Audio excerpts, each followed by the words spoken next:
क्या आपने कभी सोचा है दुनिया पर असली राज कौन करता है? बंदूक और मिसाइलों की ताकत या अर्थव्यवस्था और पैसों की ताकत? आज की कहानी दो ऐसे वैश्विक गुटों की है जिनके फैसले पूरी दुनिया की किस्मत बदल देते हैं। एक तरफ है दुनिया का सबसे शक्तिशाली सैन्य गठबंधन और दूसरी तरफ उभरती अर्थव्यवस्थाओं का ऐसा समूह जो पश्चिमी ताकत को खुली चुनौती दे रहा है। कहानी शुरू होती है 1949 से, जब द्वितीय विश्व युद्ध के घाव अभी ताज़ा थे। यूरोप खंडहरों से उठ रहा था और दुनिया दो हिस्सों में बंट चुकी थी।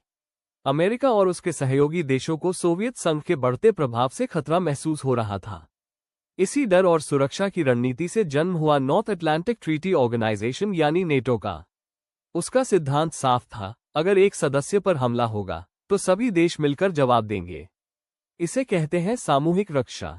उस दौर में ये सिर्फ एक संगठन नहीं बल्कि पश्चिमी दुनिया की ढाल था। शीत युद्ध के दौरान नेटो और सोवियत गुट आमने सामने थे। दुनिया परमाणु युद्ध के डर में जी रही थी। एक गलत बटन और सब खत्म। लेकिन सीधे युद्ध की नौबत नहीं आई। तनाव रहा, हथियारों की होड़ रही, जासूसी रही और दुनिया दो ध्रुवों में बंटी रही। फिर आया 1991। सोवियत संघ टूट गया। बहुतों ने सोचा अब नेटो खत्म हो जाएगा, लेकिन असली खेल यहीं से शुरू हुआ। नेटो कमजोर नहीं पड़ा बल्कि और फैलता गया। नए देश जुड़ते गए। उसने खुद को आतंकवाद, साइबर हमले और क्षेत्रीय संकटों के खिलाफ ढाल के रूप में पेश किया। 2001 में अमेरिका पर आतंकी हमला हुआ। पहली बार नेटो ने अपने सामूहिक रक्षा नियम को लागू किया। बाद में अफगानिस्तान में उसकी भूमिका रही और हाल के वर्षों में रूस यूक्रेन युद्ध ने नेटो को फिर दुनिया के केंद्र में ला खड़ा किया।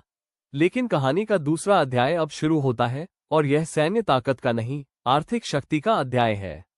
21वीं सदी में दुनिया बदल रही थी। चीन की अर्थव्यवस्था तेजी से बढ़ रही थी। भारत तकनीक और सेवा क्षेत्र में उभर रहा था। रूस ऊर्जा संसाधनों में ताकतवर था। ब्राजील और दक्षिण अफ्रीका भी विकास की राह पर थे। 2009 में इन देशों ने मिलकर एक नया मंच बनाया, ब्रिक्स। शुरुआत में 4 देश थे, फिर दक्षिण अफ्रीका जुड़ा और यह ब्रिक्स बन गया। ये सैन्य संगठन नहीं था। इसके पास कोई संयुक्त सेना नहीं थी, लेकिन इसके पास कुछ और था, दुनिया की लगभग आधी आबादी, विशाल बाजार और प्राकृतिक संसाधनों की ताकत। ब्रिक्स देशों ने कहा, दुनिया की आर्थिक व्यवस्था सिर्फ पश्चिमी देशों के हाथ में क्यों रहे? उन्होंने न्यू डेवलपमेंट बैंक बनाया, स्थानीय मुद्राओं में व्यापार की बात की और डॉलर पर निर्भरता कम करने का संकेत दिया। अब जरा सोचिए, एक तरफ नेटो है जिसके पास दुनिया की सबसे आधुनिक सेनाएं हैं। दूसरी तरफ ब्रिक्स है जिसके पास जनसंख्या और आर्थिक शक्ति है। एक सुरक्षा की भाषा बोलता है, दूसरा विकास की। एक का केंद्र अमेरिका है, दूसरे में चीन और भारत जैसे उभरते देश हैं। आज दुनिया बहुध्रुवीय बन रही है। अब सिर्फ एक सुपरपावर का दौर नहीं रहा।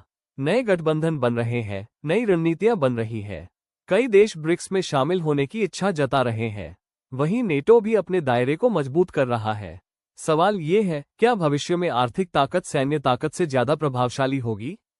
क्या ब्रिक्स पश्चिमी व्यवस्था को संतुलित कर पाएगा, या नेटो अपनी सुरक्षा छतरी से वैश्विक राजनीति को दिशा देता रहेगा? ये कहानी अभी खत्म नहीं हुई है। ये तो बस शुरुआत है उस नए विश्व व्यवस्था की जहां शक्ति का संतुलन बदल रहा है।